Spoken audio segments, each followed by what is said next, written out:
Hello, friends, and welcome to Short Story Saturday for the month of February. And I can't pronounce February, but there you go. So, the book this month was A Collection of Obsessions by Michael R. Fletcher. Mr. Fletcher, thanks for joining us today.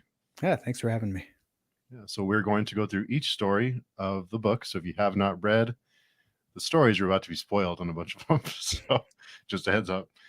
I wanted to ask you before we get started on to get into each story about the cover. So, what was the inspiration for the cover? So short stories and short story collections don't sell at all. Hmm. Like really, you get like a couple of hardcore fans buy them, but that's it. So I knew I had no budget for like hiring Felix or something I couldn't spend thousands of dollars on a cover because there was no way it was going to recoup. And my daughter is very much an artist and is constantly drawing. Now I think she was like 7 when she did the cover for this. And she did this piece of art um, with, the way she phrased it, sort of like the light and the dark together. And she had this whole like unicorn story where there was a dark side unicorn, a light side unicorn, and all this. It's kind of oddly complex story. Um, and when I saw that, I really wanted to use it as the cover art. And because I figured no one was going to buy it anyway. And I don't mean that as a slight, but this was entirely for me. Yeah. I kind of didn't care what anyone else was gonna think, and the idea of having my daughter do the cover art for it uh was just more important than kind of anything else. And Hmm. it made her super happy, so that was good. And then she charged me. She, So mercenary little creep.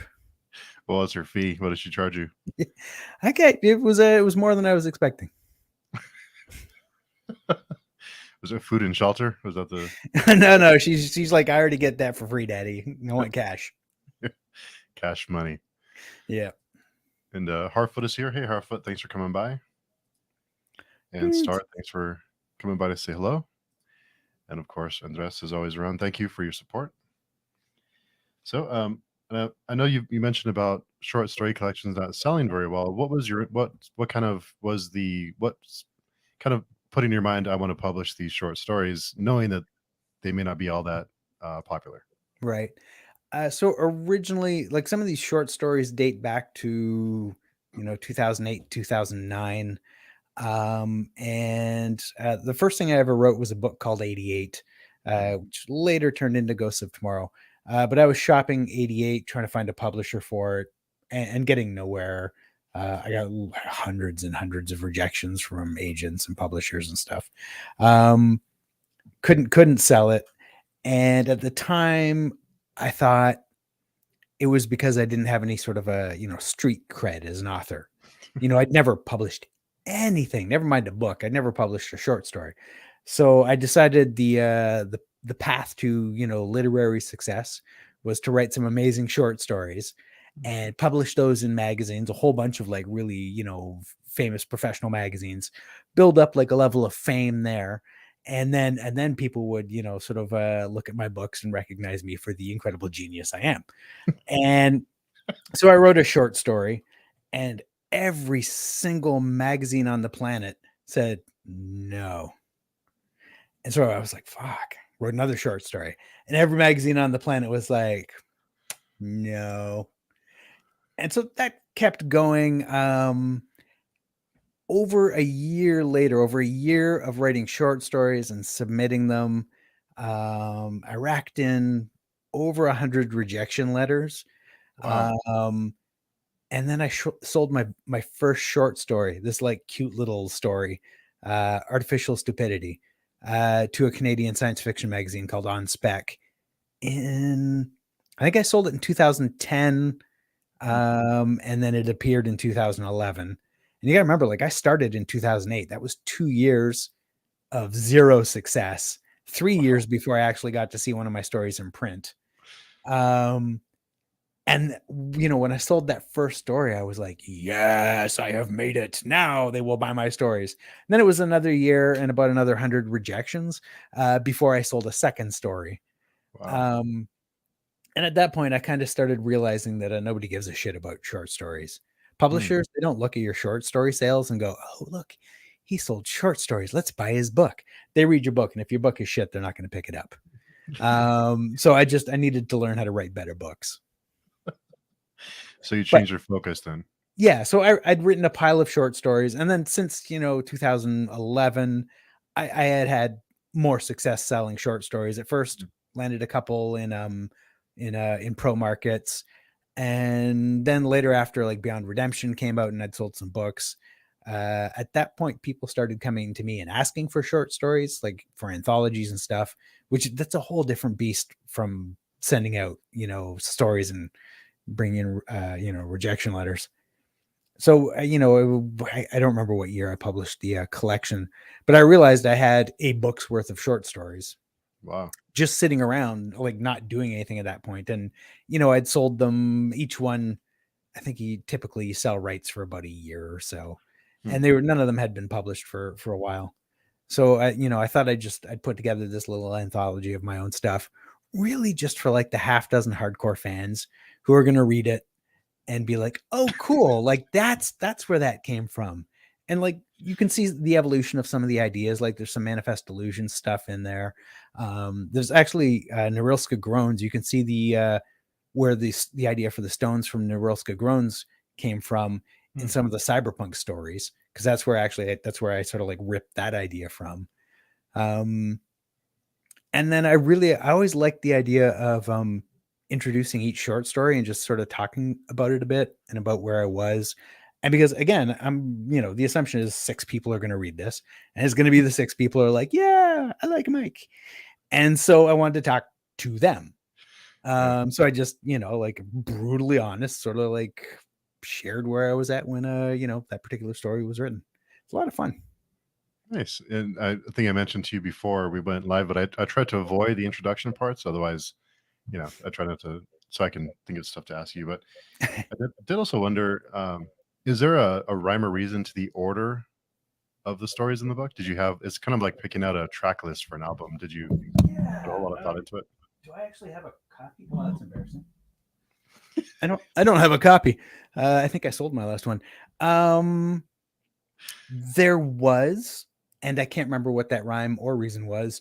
Um, in part, like at first, I was thinking to do it chronologically so you could sort of see the growth.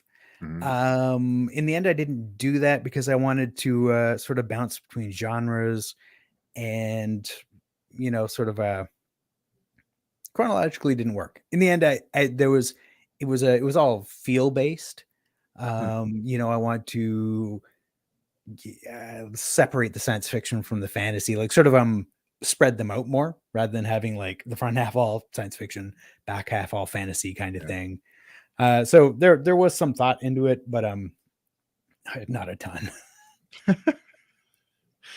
How tough is writing a fantasy short story? Because there's not a lot. There's a ton of horror short stories. I find that there's horror short stories everywhere, and I love short stories anyway. But you don't see a whole lot of fantasy or science fiction short stories. I mean, I don't at least.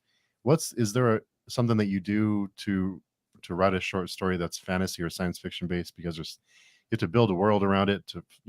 How is that difficult to do? Yeah, I mean, I find short stories a lot more difficult than full length novels, um, especially fantasy.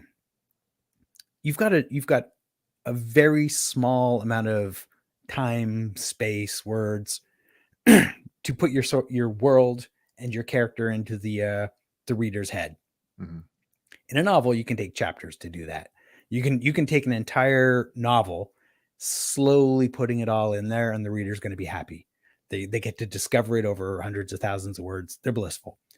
Short story, you've got 4,000 words to get a whole world in there, or at least the important parts, and to have a character strong enough to carry it all. And that's really difficult. And I would say I'm not good at it. Hmm. I much prefer novel length stuff. I find that a lot easier. Hmm. And Harfoot says, as someone who wasn't always a big reader growing up, short stories were always a great gateway to eventually reading full length books and epics. Yeah, I read a ton of short story stuff when I was a kid. I used to get the science fiction best of anthologies like all the time, plow through those, and would often use them to find new writers. Yeah.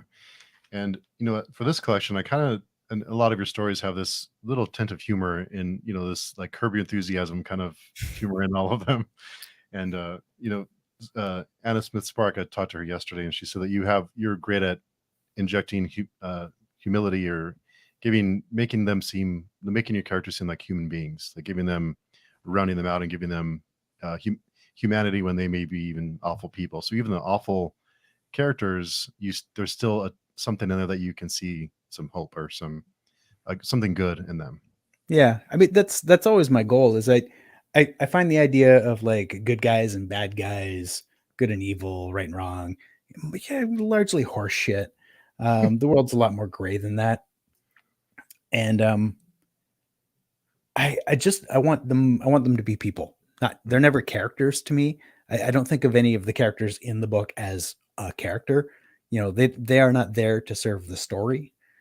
So they're not going to make choices based on what the story needs.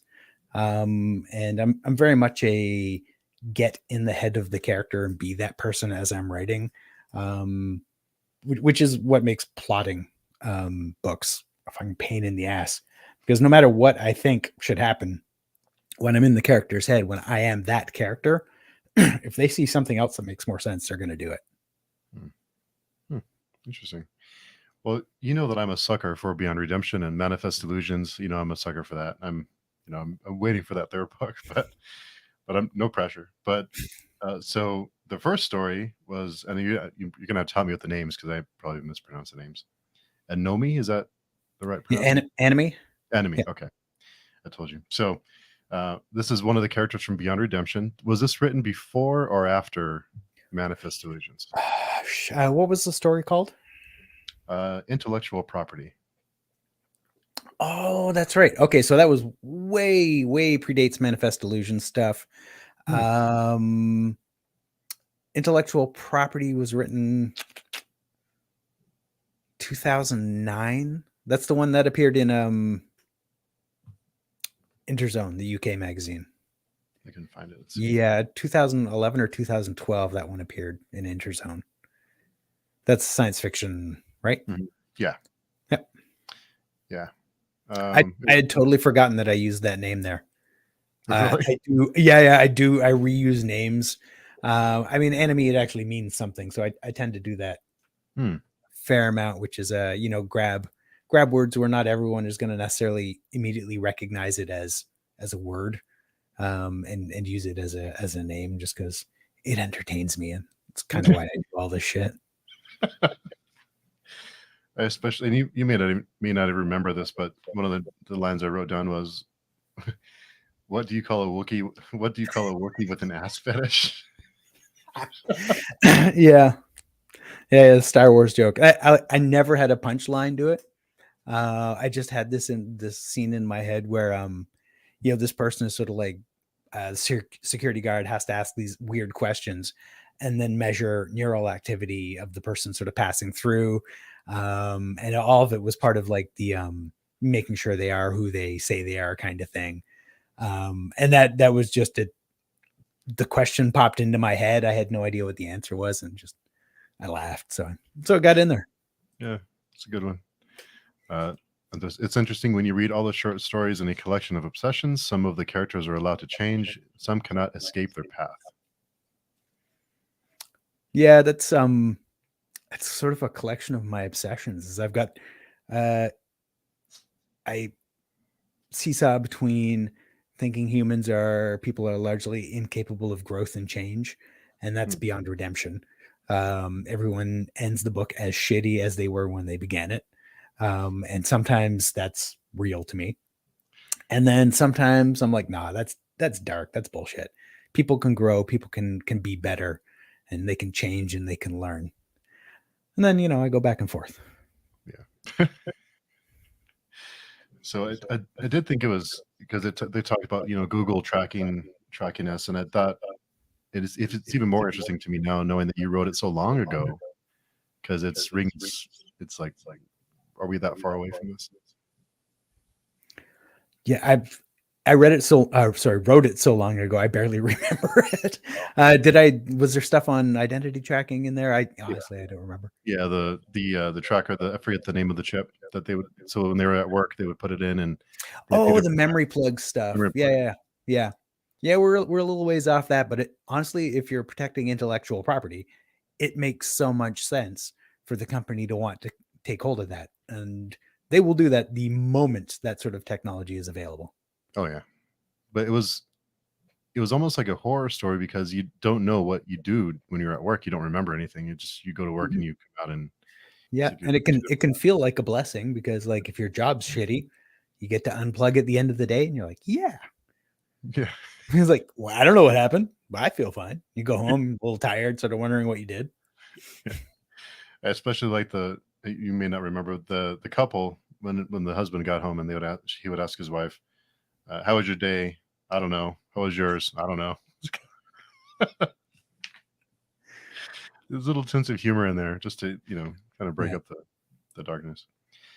So the Broken Dead, the second story, was also with the same character, but I thought this one was probably the most emotional one in the in the in the collection because of she had to die for this poem to be completed, and she's like a sacrificial lamb. And so the end I thought was a dark, happy ending. Yeah. That was, kind of an odd story, but very much written about a relationship I was sort of watching happen at the time Mhm, with a singer slash poet in this sort of goth band who was the, poet in the story, mhm. uh, and his sort of, his girlfriend. And it was just such a like a messed up relationship. I wanted to try and capture some of that, but twist it into that manifest illusions world. Mm.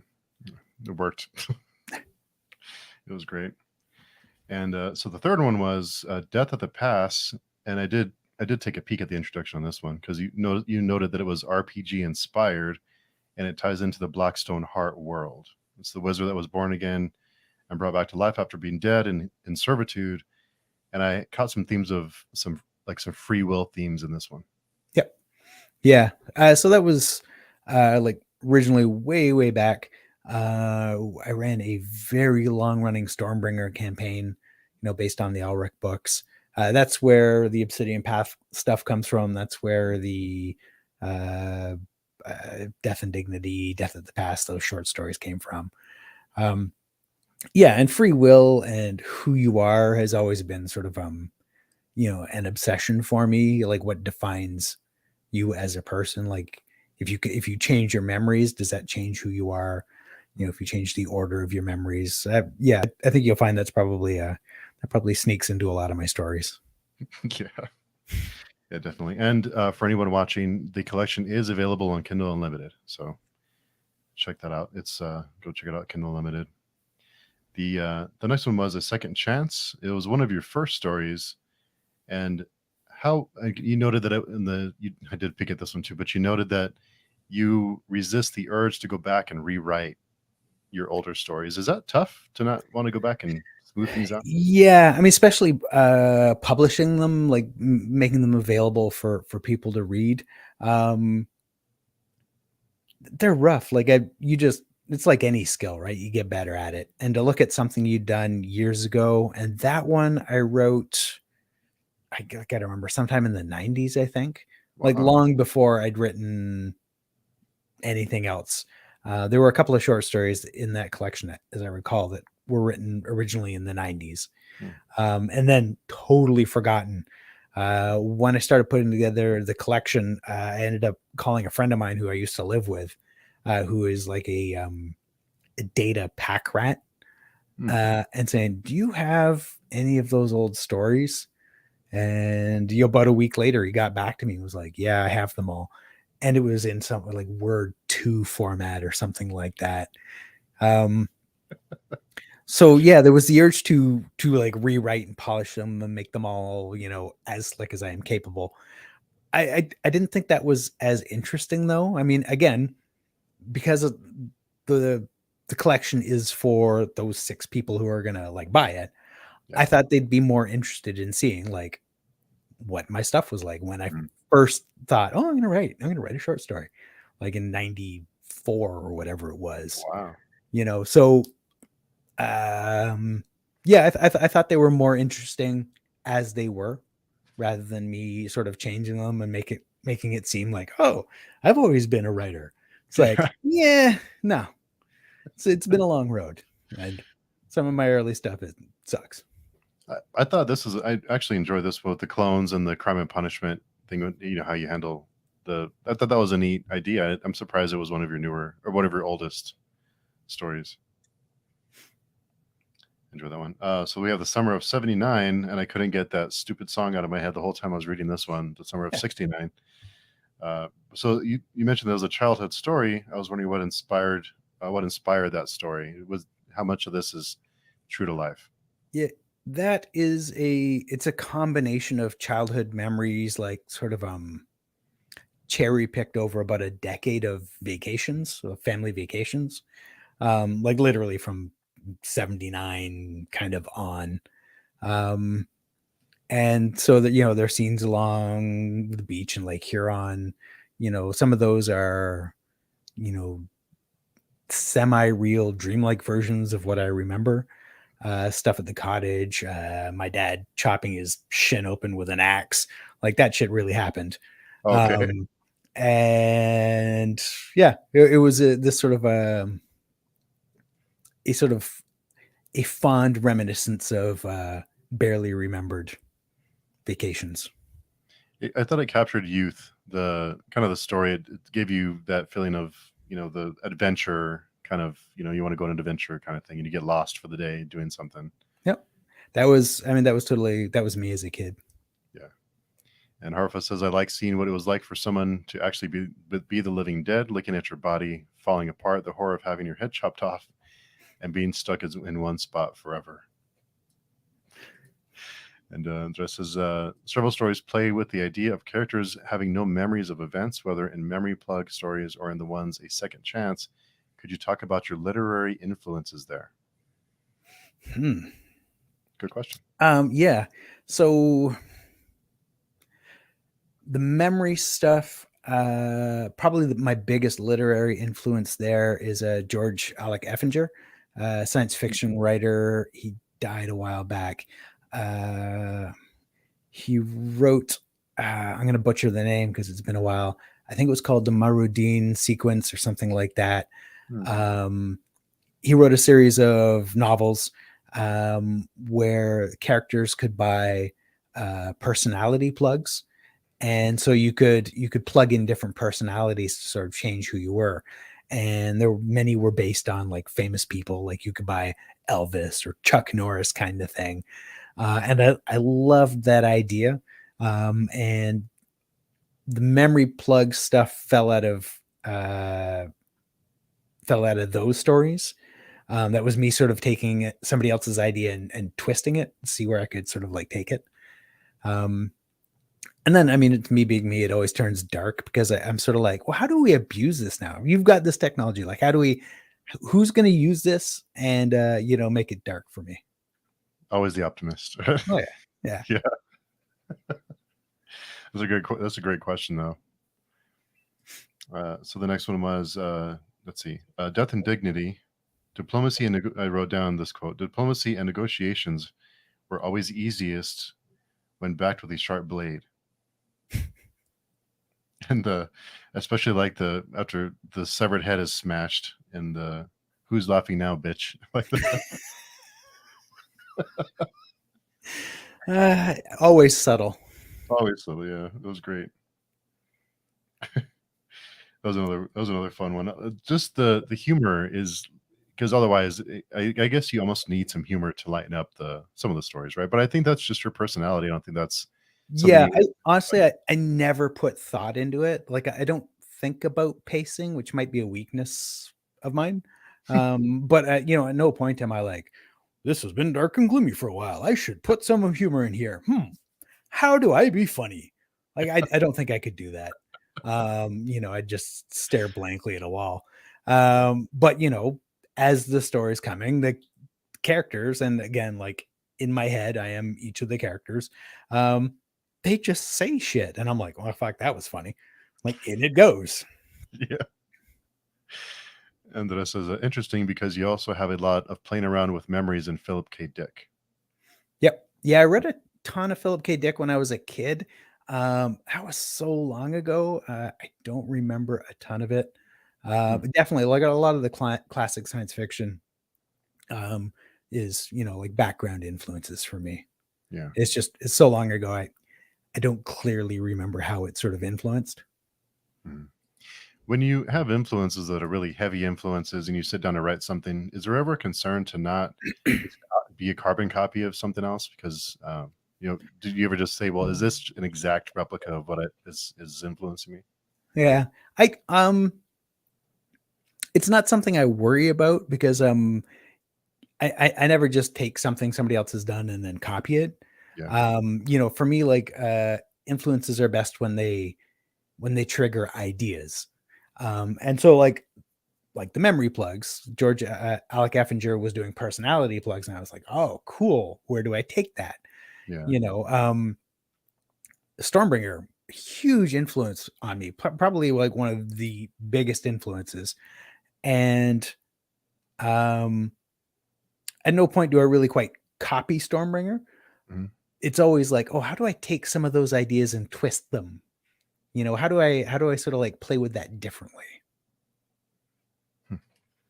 Yeah, because even with YouTube, there's been channels that I've always enjoyed, and then I find myself doing the exact same thing they do, and I think you just do it like without thinking about it. So Huh. that's why I can never be a writer because I would just write That- whatever I That's how love. it starts. I mean, Yeah. honestly, Ghosts of Tomorrow was me trying to write Snow Crash Hmm.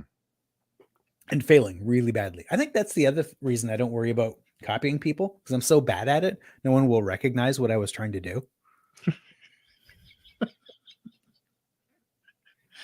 Okay, so the next one was the commuter, the home Sean versus work Sean.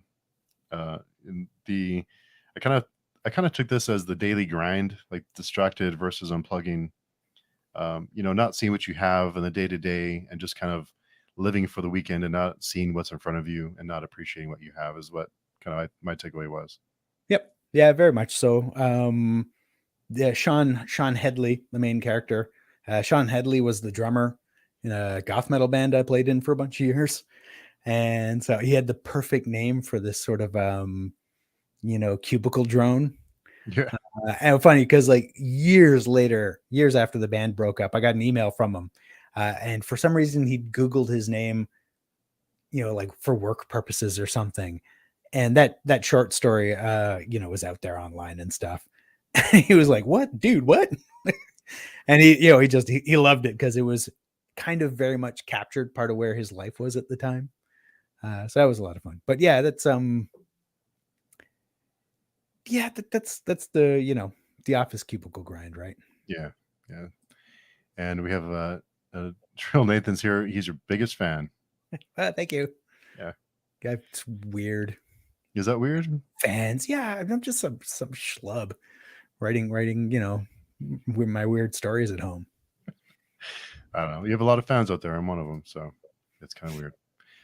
Kent Lament, how do you as a name for a sword? Oh yeah. um, okay, so that Can't Lament, that the name of that sword was taken from the Stormbringer campaign.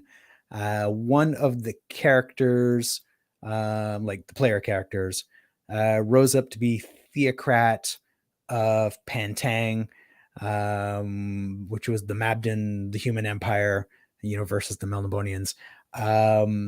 And the player actually was genius. The Mabden very much mimicked and were trying to copy the sort of the better Malnabonians. And so the player played his character to the T. He's this human sorcerer, basically trying to live up to the Melnibonians. And of course, the moment he has enough demonology to bind something to a sword, he's trying to make his own Stormbringer kind of thing. And the character named the player rather named the sword Can't Lament. And the sword's whole name was Can't Lament Kren, but it basically got called Can't Lament all the time. And then when I came to write the novel, I was digging through my old campaign notes looking for, info and digging up stuff. And I found that. And I was like, oh, fuck yeah. And then it occurred to me it was sort of a funny joke, because we talked about sorrow and stuff and can't lament, as in incapable of feeling lamentation or sorrow. And it really it stuck. And it was one of those weird little things from 93, 94. Wow. There's some old notes. Yes. Oh yeah, no, I've got the original Stormbringer box with the books and all the old character sheets and demons and Wow, stuff in it. that's Yeah. cool. So the next one was something I think we can all relate to in some way is less than 2020, where the future me wants me to do all the work and enjoy the rewards. So the present me has to do all the work. The future me wants to enjoy the rewards, and the constant battle to stay motivated and to not remain short-sighted. Yeah. Yeah, that was so the character in that is an audio engineer working in shitty rock clubs, mixing bands. That was me. That was what I was doing. I did that for just shy of 2 decades. Mixed bands in clubs, did live sound. And the story was based on the character was someone I knew, another audio engineer, and who had basically been evicted and was living in the basement of the club, which was Wow. like a cockroach infested shithole. And he'd come up from the basement like after the club had closed and sit on the stage. Back then you could drink, you could smoke in bars. That's how long ago this was. And sometimes, like if I was working that night, this is like way predating marriage and kids and stuff, of course. I'd stay late after work and we'd turn all the stage lights on. We'd drag a table and chairs up onto the stage from the club, and we'd set up drinks and ashtrays, and we would sit on the stage under the stage lights, drinking and smoking and just talking shit until, it's time to go home, 7 in the morning or whatever it was, Waffle House time, right? Yep. Yeah, that's somewhere between fond memories and fuck, what the hell was I thinking? Yeah. And just as a side note, P. Craig Russell's adaptation of Stormbringer came out last year in the Michael Moorcock Library of Graphic Novels. Ooh, cool. I'll have to check that out. Yeah, I didn't know that. So the next one was Personality Pirate. And I wondered, I think I know who the grandpa in the Metallica t-shirt is, and that's you, right? Yeah, that's at least part me, yeah. And other thing is how technology affects childhood now, and thinking back to, I think of, because I went to school like in the '90s, and thinking back to how different it is for kids now with technology, it's a whole different world. So just how different our experiences are with technology, the rate it's moving is something that is really fascinating. Yeah, that was one of the stories that I wrote when I was trying to, land sales to earn, street cred as a writer. So that would have been written like 2008, 2009. I think I wrote that. Wow. You've been in the game a long time, Fletcher. Yeah, well, like largely unnoticed. More like trying to get into the game for a long time and then kind of in the game for the last, couple of years. No, doing good. Yeah. That's pretty interesting. It's a long grind, it sounds like. It's Yeah. I mean, you look back and a smarter person probably would have quit. Or done something else, or just been like, yeah, it's my hobby and I'm fine with that. And I was never fine with it being a hobby. It's not what I wanted, so I worked like a fucking psycho. Kind of crazy, like sacrifice sleep, stop seeing friends. It's a little nuts. It's not really healthy. Or it wasn't. It's getting better now. Yeah, that's good. And the next one was character is what you are. One of the quotes from this one was character is what you are in the light. It was another memory plug story. Yep. So this is going back a while. character is what you are in the dark. I actually can't remember where that first came from. That's not me. I didn't make that up. I learned it from Yeah, it was in the book. I forget it was from a TV show in the no, 60s. a movie, from a movie, Buckaroo Banzai and Buckaroo Banzai. You have to see it. Brilliant fucking movie. Hmm. Characters what you are in the dark is one of the characters yells at somebody else. It's completely mental. So yeah, that line came from there. I think it had been taken from somewhere else originally that I can't remember. But I like the idea of like in the end, he sort of it comes back to his father, and his father had always said, "Character is what you are in the dark." Mhm. And the idea of like, no, it's when you sort of when you step out into the light, when you sort of finally seen yourself, Mhm. that's character. And Star says across the eighth dimension. There we go. That's it. Buckaroo Banzai Across the Eighth Dimension. Brilliant movie. Yeah. No matter where you are, no matter where you go, there you are. You are, yeah. So many amazing lines from that movie. Yeah. And personality pirate is such a bittersweet story. Yeah, it's one of those I could never sell. Really? I liked it though. I liked the character in that a lot. Wow, there's so many stories in here that I thought were just really great, and then to hear you say you couldn't sell it is kind of depressing. Eh. Yeah, I enjoyed it. I thought it was good though, and the whole the best friends dating, and the one it was really it was one of those. I heard the Curb Your Enthusiasm theme song at the end of that one. Kind of the all these weird things happening, and it's kind of this dry humor. Buckaroo Banzai is amazing. These memory plug stories are really good. Cool. Thank you. They were a lot of fun. Yeah, like I said, that's Neuralska Groans, the recent book with Clayton. That was me porting those science fiction ideas into a fantasy setting, which kind of worked out surprisingly well. Yeah, I'd say. And so the next one was a flash fiction. Is that I always get the name wrong? I believe. Yeah, that's the short one, right? It's what 1,200 words or something, maybe I can't remember. I loved it. It was so great. Thought it was short, but it was really touching. Yeah, couldn't sell that either. Wow. Yeah. But yeah, I like that one. That's the he's afraid of dying. He becomes a spaceship. He ends up mining temperature differentials in dying black holes at the end of time, Mhm. because it turns out the universe expands forever.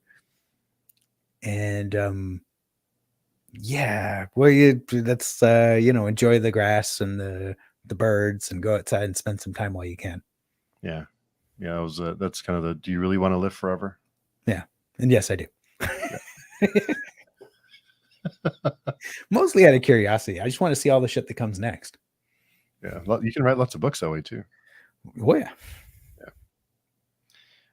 So the next one was just like the rain, and nothing. One of the line that I wrote down here was nothing prepares you for getting old, and that was it was the dog story. Yeah. I'm a dog lover, so that was another one that was. Yeah, that was like kind of I wanted to step out of my comfort zone. It's not science fiction, it's not fantasy, it's just an old guy and his dogs. And I wanted to try and write something with emotional impact, Mhm. and that was it. Mission accomplished there.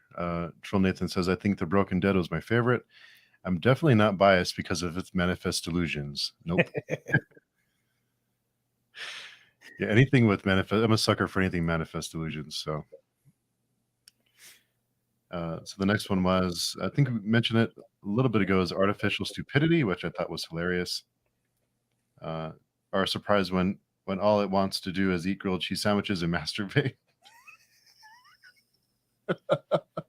Yeah, that's right. So humanity creates an AI and they expect it to be, super intelligent and very, very useful.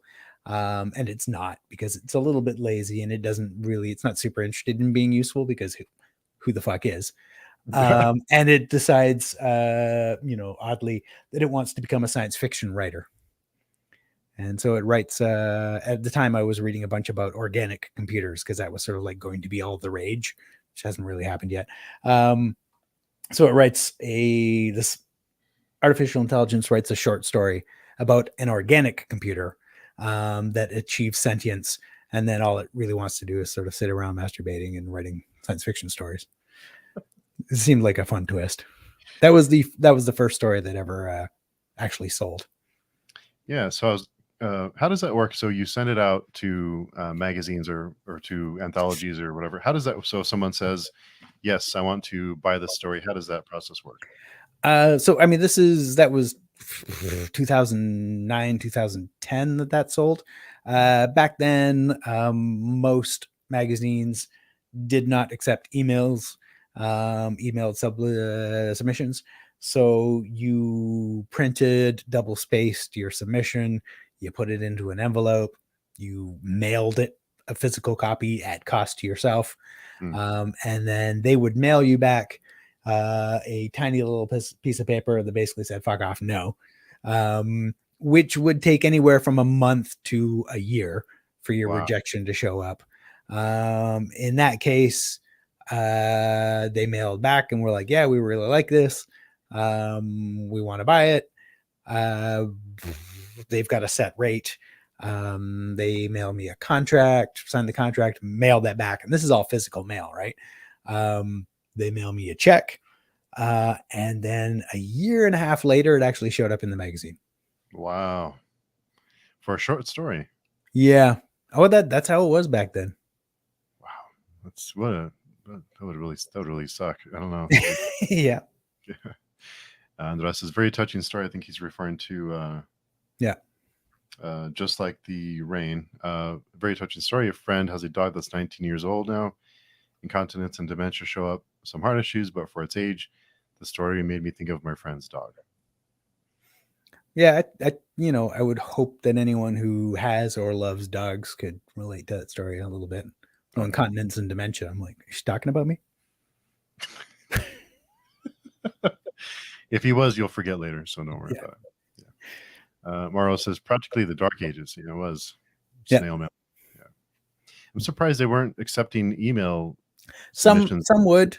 Oh. Some of the bigger ones, a lot wouldn't. I used to buy stamps by the book, because I was constantly mailing out short stories, and at the time I was trying to sell 88, and so a lot of agents or those publishers accepting unagented submissions, you would physically mail a printout of like the first 3 chapters, your abysmally bad cover letter and synopsis, all that shit in a big envelope. Wow. It sucked. And then you'd wait 6 months. I remember 88 got picked up by a small publisher in 2013. 2 years later, I received another rejection for it. Wow. Like, that's how long you sometimes waited for that stuff. Shoving salt on the wound there. Yeah. So the next one was Fire and Flesh. Of course, another Manifest Delusions. Just, you start the name. I'm going to mispronounce the name. Is it Gehiren? Yeah, Gehern. I don't speak German, so technically I don't actually know how to pronounce it. Okay, I'll just go with whatever you say, just so we're the same. And it was just want someone to talk to. Yeah, a story about friendship and picking the wrong friends and sort of being alone and lonely. Mm-hmm. That one was the very first. That was like the first Manifest Illusions. That was written before the books were, before Beyond Redemption, because I was still playing around with how I was playing around with what the world was going to look like. I think back then I had different terms for the different types of delusionists, Geistenkranken. There were pyrocasts was instead of Hasbrands, and different names for a whole bunch of stuff, but some of the same characters kind of appeared in later stuff. Yeah, it's interesting because I would have, if I would have had to have bet, I would have said you wrote this after, but That's interesting. But yeah, I'm a sucker for anything manifest illusions. Then this one, I think one of these manifest illusion stories you mentioned that you would switch genders for characters and see how different the story would be. What have you found is different for your storytelling when you change the genders? My favorite thing to do if I gender swap, because sometimes first drafts I don't put a ton of thought into. The story kind of like rough, comes out in a quick rush. So they're a little lazy, I find. Hmm. But if I swap two characters, but then don't change other stuff. So now you've got, a female character written with whatever your male mental background bullshit is. Um, and it puts it in a different place. Hmm. It sort of steps you back a little bit from the normal, from the preconceptions, from writing the same old shit. And it changes the dynamics of the relationships to me in interesting ways. Which I think you need to do. Like I do that fairly often where I will just swap genders and rewrite entire novels to see how it impacts characters.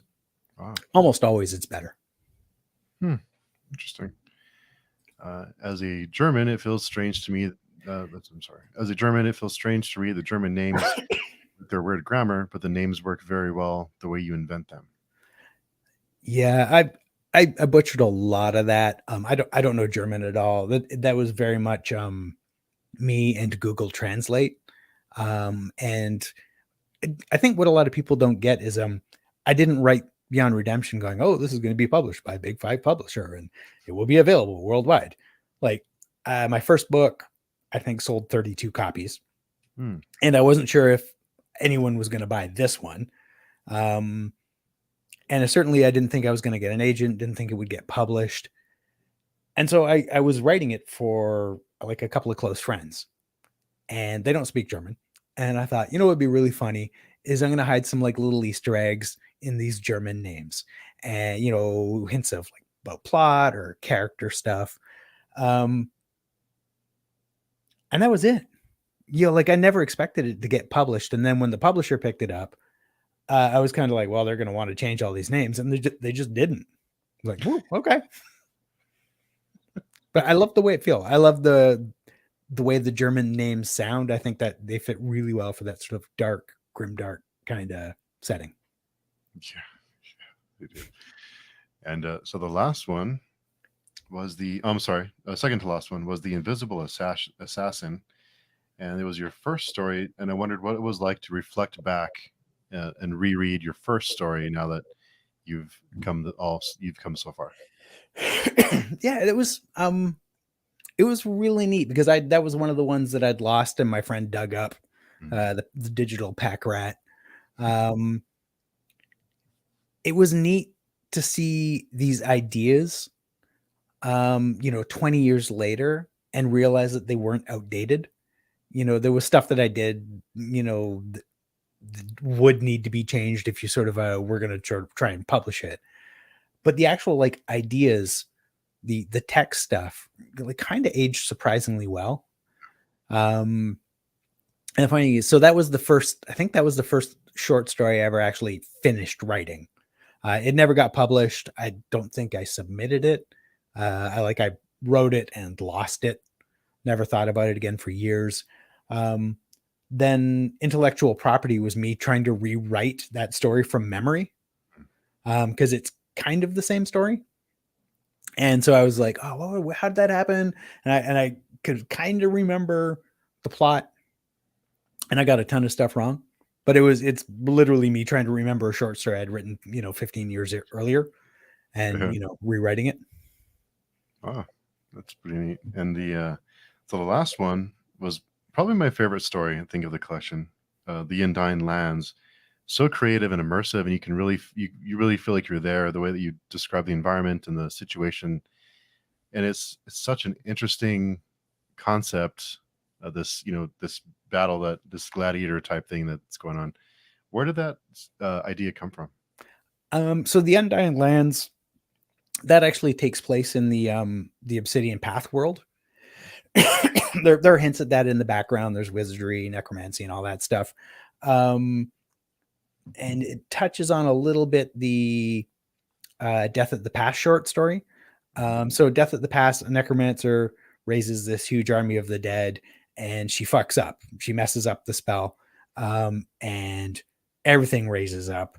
And then anything that dies in that area afterwards becomes not back to life, but becomes undead as well. And so the Undying Lands was sort of like, okay, 1,000 years later, somebody's built an arena there because like that's what you do. Like, how can we make a buck off this? Yeah. And so they've built an arena there so that they can have gladiatorial fights where people die and then come back to life and can keep fighting because that's fun. Yeah, and that's I think part of why that story kind of works is because it's so narrowly focused. There's no real attempt at doing much beyond the arena, and because it's such a that you only get to see that tiny little bit of the world. You get to resist the temptation to cram in all the background world building you did that's completely unnecessary. Yeah. Another story that ends on a dark but hopeful note, even though you don't have a lot of hope, but the end I thought was in a grim, dark kind of way is uplifting. Yeah, that was a fun story. That was I can't remember who did that for an anthology. Was that Grimdark magazine? I can't remember. Maybe it's in your introduction. But that was fun. Being hired to write a story is way more fun than writing a story and then sending it off for your rejection letter. Yeah, it was guaranteed. It was when a magazine says we're going to pay you this, write as a story. It's like, yeah, cool. It was published in an anthology called The Art of War. Oh, that's right. That was Bucknest's Art of War anthology. That was cool. It was and all the proceeds went to Doctors Without Borders. Yep. Yeah, Petros put that together. Right. Wow. So this is all connected. And Marl loves the story. And there's a story that needs to be told about the necromancer if you haven't already done that. Yeah, she's the original. She's in Death at the Pass, but she's kind of a secondary character there. There could definitely be more there. There's some more ideas for you. So yeah, I really enjoyed the collection, and if those of you who haven't read it yet, go out and pick it up. It's available on Kindle Unlimited. Go check it out. It's if I like it, I keep mentioning, but I love anything Manifest Illusions. I'm eating it up. So yeah, I'm hoping by the end of the year, if all goes well, last book will be out. Yeah, I've been watching the Patreon updates. Scramble to go read what the little thing you post. So yeah, I'm excited to see that. Again, I always hate to feel like I'm putting pressure on you authors. Like I want it now, but it's like no, I get it. I'll be in line waiting when it's ready. But yeah, I'll be rereading the first 2 books and get geared up for the third one when it's ready to go. But I know you're busy, have lots of books to read and short stories to write and send off snail mail. So I appreciate you coming by to talk about the collection. Hopefully more people will give it a read if they haven't already. Yeah, and thanks for inviting me on. This was fun. Yeah, cool. Yeah, well, it's interesting to hear your perspective, and I try to avoid the like I mentioned before each story, but it's cool to hear your experience, and it's like a snapshot of your history, and so I think that was a good approach to kind of give us as fans a chance to see kind of through your eyes what you're going through, or your perspective at the time. Yeah, I mean, to me, that honesty is more fun than pretending to be cool or successful. Like I'd rather people read it and go like, oh my god, his early short stories are shit. I could write that, because if you can, then you can do all the later shit too. It just means you got to keep practicing. Yeah, it's a grind for sure. And thanks for suggesting the book, and thanks for joining and commenting on your stories, Michael.